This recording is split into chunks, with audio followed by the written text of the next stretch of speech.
नमस्कार. आजच्या व्हिडिओमध्ये आपण हिरव्या हरभऱ्याच्या पानांची भाजी कशी करायची ते बघणार आहोत. चला तर मग व्हिडिओला सुरुवात करूयात.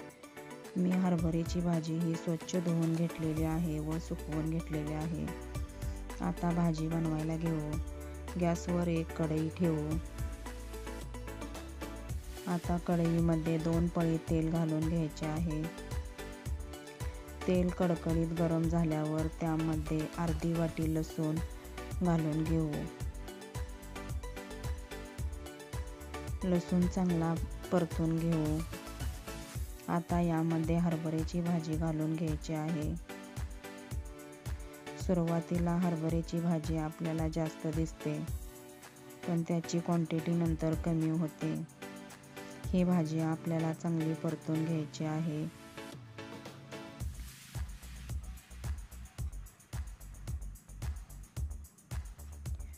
ही भाजी आपल्याला मध्यम गॅसवर शिजवून घ्यायची आहे.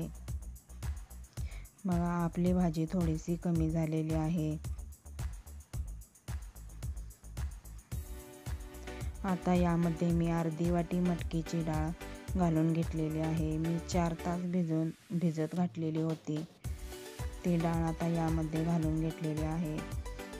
त्याला चांगले परतून घ्यायचे आहे.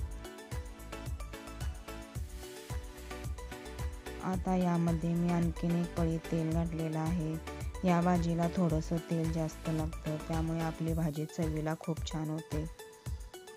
आता यामध्ये चवीनुसार मीठ टाकून घ्यायचे आहे. सुरुवातीला मीठ टाकायचं नाही किंवा मीठ जास्त होऊ शकतं, कारण भाजीची क्वांटिटी आपली कमी होते. थोडीशी शिजल्यानंतरच मीठ घालायचं आहे. आता आपल्याला ही भाजी मिठाच्या पाण्यातच शिजवून घ्यायची आहे. दुसरं पाणी ॲड करायचं नाही. बघा, आपली भाजी शिजलेली आहे. आपली हरभऱ्याची भाजी तयार आहे.